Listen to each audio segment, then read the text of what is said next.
allerede ved ankomsten til Teglgårdsparken fornemmer du den strenge symmetri i det 36 hektar store anlæg, som i 1884-88 blev opført som Sindsygeanstalten i Middelfart.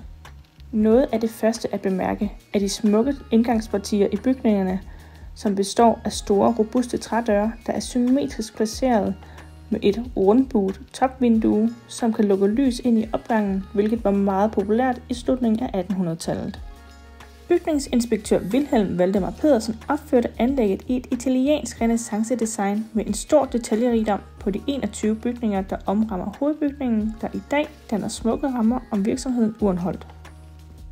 Tager vi et kig på hovedbygningen, ser vi, at der er gjort brug af de klassiske kendetegn ved den italienske renæssances arkitektur, som nærmest har en synlig symmetrisk, enkel og regelmæssig orden ved blandt andet gentagne brug af pilastre. Bygningen er tydeligt lagdelt, og der er lige linjer i stueetagen samt på alle hjørner. Sidst men ikke mindst har man smykket bygningens fronton med et ur og lavet et kobberspir med klokketårn, da bygningen oprindeligt var en kirke.